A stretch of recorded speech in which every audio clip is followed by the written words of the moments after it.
My name is Naomi Howard, and I'm 31 years old. I like to think I had my life neatly arranged. My tiny, sunlit apartment, my day job as a barista that paid the bills, and my music, the one piece of myself no one could touch. At least that's what I thought. I first met Andrew Robinson 4 years ago at a small dive bar downtown. I was performing a set I'd written in my cramped living room, and he was in the front row, a smile plastered across his face, completely unashamed of the fact that I was an amateur. He told me later he'd never been so captivated by someone's raw, untamed passion, and I, foolishly, fell for it. Back then, he clapped the loudest, told strangers I was going to make it big, and somehow that belief made me feel capable of anything. The early days of our relationship were simple. He'd help me carry my guitar from gig to gig, insist I keep recording despite my self-doubt, and tell me over takeout that maybe one day someone will hear this and it'll change everything. Those words, soft, sincere, were my anchor. Until last month. Veronica's engagement party, my older sister's big, lavish celebration at her parents' country club. The chandeliers glimmered, champagne bubbled, and everywhere I looked, polished women in satin dresses whispered and laughed, all while Andrew's hand rested on my shoulder. At least, it was supposed to feel supportive. We arrived early, giving me time to acclimate to the glossy, intimidating crowd. I tried to make conversation with her father's golf buddies, half-forgotten acquaintances whose names I couldn't remember. Andrew stood beside me, leaning casually, offering a soft squeeze when I looked like I might melt under the weight of 100 judgmental eyes. Then came the moment that would fracture everything. A few drinks in, Veronica's Uncle Richard, the one who always asked the wrong questions with a smirk, leaned in. "So, what do you do?" Before I could answer, Veronica jumped in, her tone light, almost playful. "He works construction," she said, then laughed, a high, ringing laugh that made my stomach sink. "He still thinks he's going to make it as a musician." The air in the room seemed to constrict, a silence that lasted just long enough for the sting to register fully. Her mom smirked faintly. Her dad shook his head. Her fiancé snorted, an investment banker's laugh dripping with condescension. I kept my smile tight, polite, and unyielding, my hands clenched behind my back. "I keep telling him," Veronica continued, "but he insists on wasting money on studio time. Last month, he spent $400 recording some song about, what was it, honey? Lost love or something equally original." She laughed, spreading her arms as if to present me like an exhibit. Everyone chuckled. I forced my lips into a calm, neutral line, swallowing hard. "That song was the one I wrote about us, about Andrew, about the hope I had when he held my hand and told me dreams could be real. Now it was a punchline. I excused myself to the bathroom and sat on the edge of the stall for 5 minutes, just breathing. I imagined the walls closing in, the muted echo of laughter, the faint smell of antiseptic. I reminded myself that 2 weeks earlier, a music supervisor had reached out about that very song. They wanted it for a Netflix series. The offer had been waiting in my inbox, unsigned. I clenched my fists and let my anger simmer. I forced myself to remember that while Andrew had been humiliating me for sport, or what he thought was humor, my life quietly shifted under my fingertips. Returning to the party, I kept my composure, nodding politely as conversations swirled around me. Every word from Andrew now felt like sandpaper against raw skin. His earlier warmth, the one that had made me fall for him, had calcified into mockery. He didn't see me anymore. He saw a character he could ridicule. The rest of the night was a blur. Glasses clinked. Laughter echoed. I floated through it like a ghost, my anger coiling beneath my ribs. Every comment, every laugh, every glance reminded me that my life wasn't under my control, or at least it wasn't if I let him define it. I left that night quietly, hoping my absence would pass unnoticed. I walked through the empty streets, the cold biting at my cheeks, imagining a future untethered from ridicule. My song, my voice, my choices, I could protect them. And maybe, just maybe, I could turn the humiliation into fuel. Foreshadowing whispered in my mind. The email in my inbox wasn't just a chance. It was the opening I'd been waiting for. And soon, Andrew, my family, and everyone who had ever doubted me would see a side of me they hadn't anticipated. The city lights flickered across the pavement, and I allowed myself a small, private smile.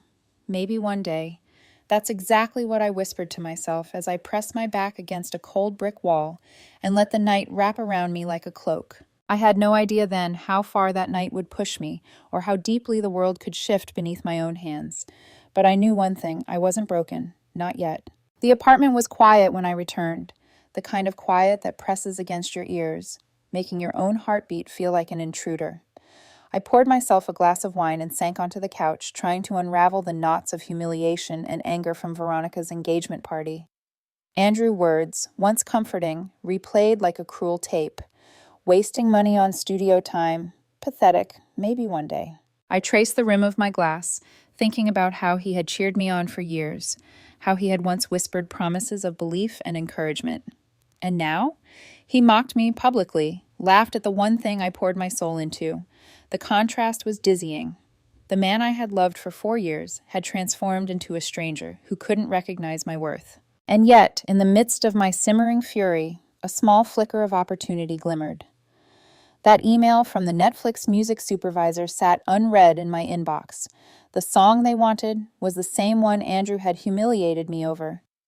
My fingers hovered over the keyboard. I could feel the gravity of the choice pressing on me. Sign, or continue to endure ridicule for someone who had already judged me unworthy. I opened the email.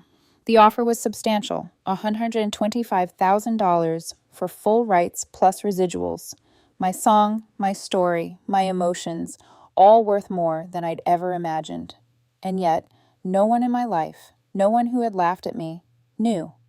Not Andrew, not Veronica, not even my family.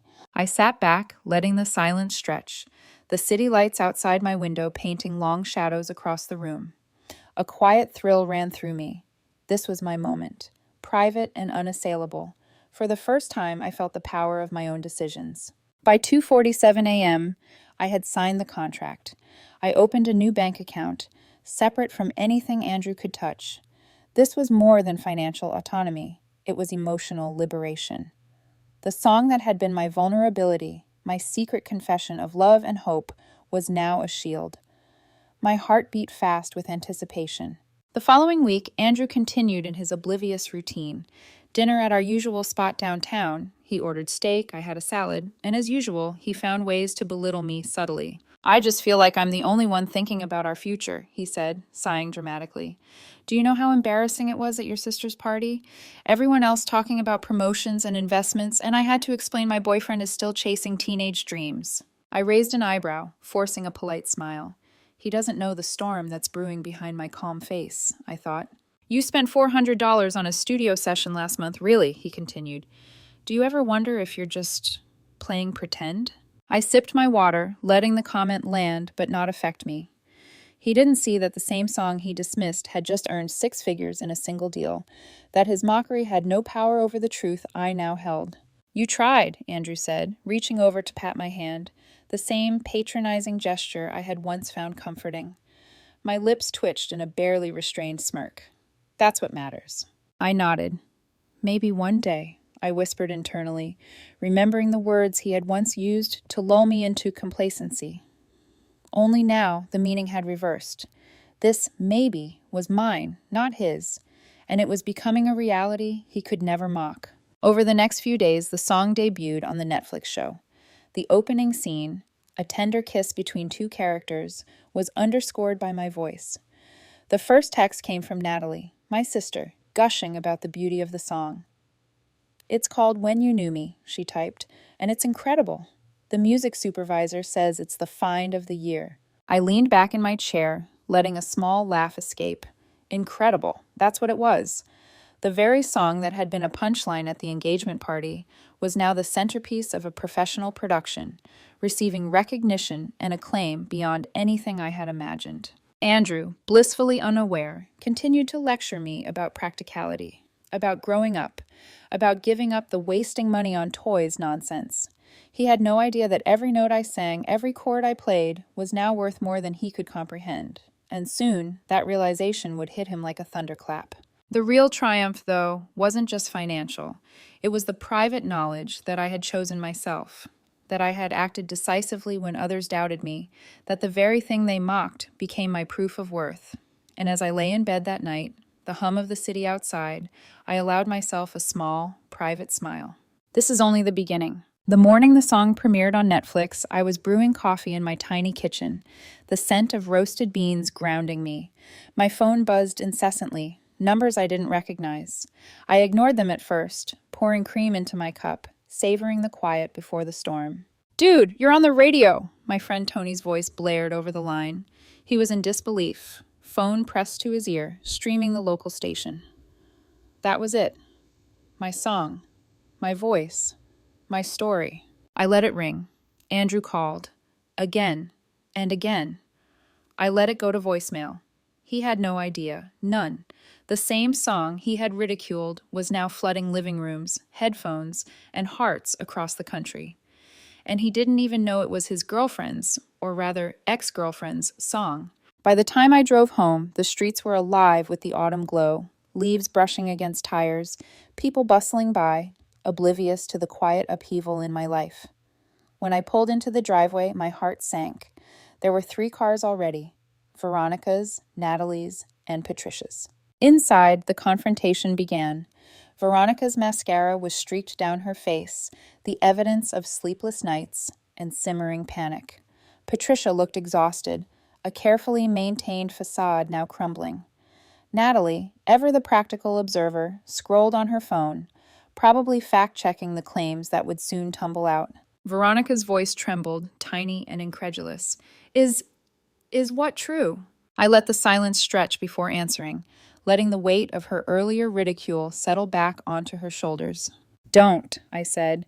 "It's about me. The song, the sale, it's mine." Her face paled. "Jay Morrison, the song, it's about me, isn't it?" "Yes," I replied quietly, "and I sold it for $125,000. Patricia's gasp was sharp. "You had $125,000 and didn't tell my daughter? That's financial deception." I raised an eyebrow. "We're not married. We don't share finances. My money, my business." Veronica's sobs grew louder. "You mocked me publicly. You said I was pathetic, that I was embarrassing you." I kept calm, letting the truth sink in. "I was trying to motivate you by humiliating myself in front of your family. You called my dreams pathetic. You laughed when they asked when I'd grow up. I did this to protect myself, to finally act when others doubted me." Natalie finally broke her silence. "So you're rich now?" "Yes. Comfortable, independent, and yes, single." The room froze. Veronica's wails filled the silence, a symphony of shock, betrayal, and desperation. You can't leave me like this." "I already have," I said. My voice was firm, unyielding. "The song is about who you were, not who you are now. You mocked me. You humiliated me. I'm done." Veronica lunged toward me, pleading, grabbing my arm. "Please, we can use the money for a wedding, for our future." I shook my head, gently but decisively. "There is no hour anymore. The song is about who I am, who I chose to become. You had your chance to believe in me. You laughed instead." Patricia stepped forward, a mix of anger and disbelief in her eyes. "You're kicking her out?" I shrugged. "I'm leaving. I need to. You can't force someone to stay where they're not respected." Veronica collapsed onto the couch, defeated, her sobs quieting into shaky whispers. Where will I go?" "That's no longer my concern," I said. I turned to the bedroom, starting to pack.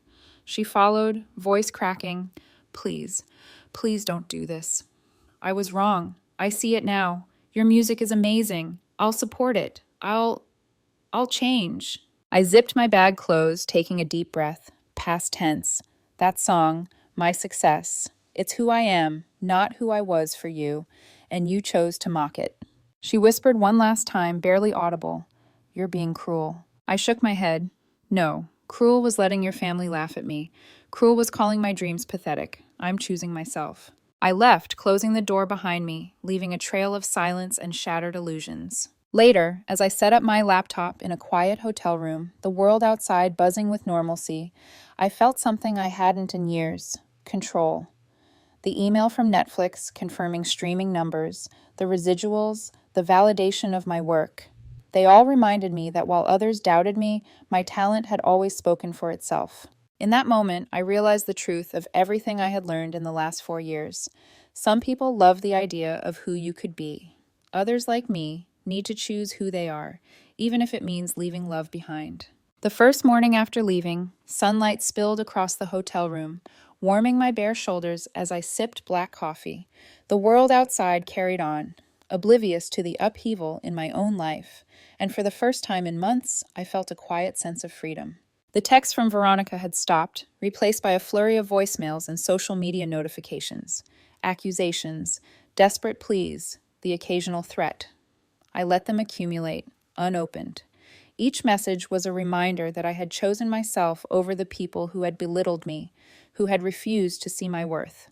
By mid-morning, Natalie called. Her voice was calm, careful. "Naomi, I wanted to say Veronica's not doing well, but I also wanted to apologize. At that engagement party, I laughed along at her comments. I didn't defend you, and that wasn't fair." I listened quietly, letting her words wash over me. The admission was a small balm. "Thank you," I said simply, "for saying that. I appreciate it." Over the next week, I immersed myself in my music. The small home studio I'd set up in the hotel room became my sanctuary. Every note I played, every lyric I recorded, reminded me of who I was before ridicule entered the equation, before others had told me my dreams were too big. The world was responding. Streams of When You Knew Me climbed steadily. Social media buzzed. Articles appeared online praising the authenticity and emotion of the song. Even people who had never heard my name before were moved by it. And for the first time, the knowledge that my work had value, real, undeniable value, was mine alone to savor. Andrew tried to reach me. Messages on every platform, increasingly desperate, increasingly incoherent. He begged, pleaded, tried to negotiate, but I stayed silent. There was no reconciliation for someone who had mocked my ambition, who had chosen shame over support. Veronica's social media posts grew increasingly erratic. Once curated images of brunches and vacations, now replaced by rants, accusations, and dramatic cries for sympathy. She tried to cast herself as the victim of a cruel, opportunistic artist, me. But the world had already seen the truth. People who had witnessed her behavior at the engagement party quietly sided with me. I booked my first professional meeting with the Netflix music supervisor in Los Angeles. The opportunity was bigger than I'd dared dream. Exclusive rights to my entire catalog for an upcoming series. 15 songs, 7-figure deals. I was no longer an amateur. I was a professional musician, a creator with autonomy and recognition. Driving across the city for my first meeting, the streets blurred past, but my mind was clear. I thought back to Andrew's smirks, Veronica's laughter, my family's whispered judgments, and I realized none of that mattered anymore. I had chosen myself. I had chosen my music. I had chosen my life. At the studio, I met the team, producers, sound engineers, creative directors, all there to help me bring my vision to life. Their respect, their excitement, their belief in my talent was intoxicating. I played snippets of my songs, each note carrying the weight of years of doubt, struggle, and suppressed potential. After the session, I sat alone for a moment, listening to the playback. My voice, my words, my heart, finally heard, finally acknowledged. The irony wasn't lost on me. The same people who had dismissed my music now clamored to see more, to hear more, to understand the story behind the sound. I smiled quietly, a private, victorious smile. The world I had once felt trapped in, the judgment, the ridicule, the humiliation, was no longer mine to bear. I had reclaimed it. And as I packed up my guitar that night, preparing for a sold-out local gig, I allowed myself one thought, one quiet truth. I didn't just survive their disbelief, I thrived despite it. Months had passed since the storm of betrayal and triumph had collided in my life. My phone no longer buzzed with frantic messages or desperate pleas. Veronica's attempts to manipulate or guilt me had faded into static.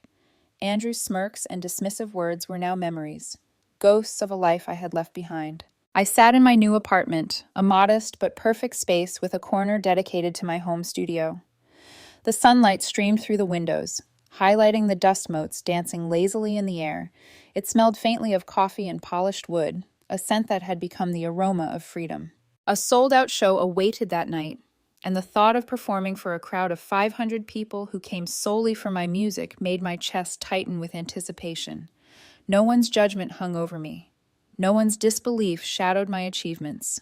This was my life, my choice. Before leaving for the venue, I checked my messages. There was one from Natalie, my sister, who had always straddled the line between support and judgment. "Naomi," she wrote, "I'm proud of you, truly. You believed in yourself when no one else did. That's rare. Don't let anyone make you doubt it again." I smiled, typing a short reply. "Thank you. That means more than you know." The venue buzzed with energy, a mix of anticipation and excitement. Fans waved signs, recorded videos, and chattered in hushed tones about how one song had changed everything. I took a deep breath, my guitar heavy in my hands, and walked onto the stage. "This next song," I said into the microphone, voice calm but charged, "is about learning the difference between someone who loves you and someone who loves the idea of what you could be. It's about choosing yourself when the person you love most chooses comfort over your dreams. It's called When You Knew Me." The first notes rang out, echoing through the hall. My voice carried every ounce of pain, hope, and triumph from the last few months.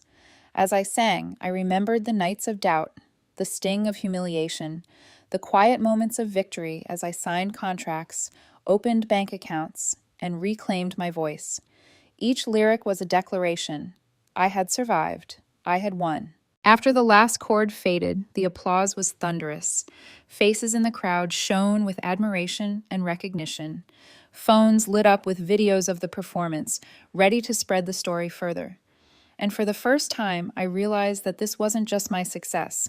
It was my reclamation of life, of joy, of identity. Backstage, my manager, my first real manager, smiled. "You're officially a professional, Naomi. They want to know more about your music, your story, everything." I nodded, feeling a quiet satisfaction, a sense of purpose more profound than any financial gain could provide. The journey hadn't been easy. There had been heartbreak, humiliation, and betrayal, but there had also been courage, creativity, and unwavering belief in myself. Later that evening, scrolling through social media, I saw the inevitable reactions from Veronica. Videos, posts, rants, attempts to twist the narrative, to paint me as the villain. I paused, took a deep breath, and deleted the app. Let her watch. Let the world see. I had nothing to prove to her. I had everything to live for. I set my phone aside and looked around my apartment, the guitar in the corner, the piano by the window, the small stack of notebooks filled with lyrics. This was my sanctuary, my legacy, my future. And as the city hummed outside, lights flickering against the buildings, I realized something essential.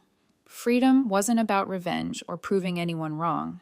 It was about choosing yourself, unapologetically. I picked up my guitar, strummed a chord, and whispered to the empty room, "This is only the beginning.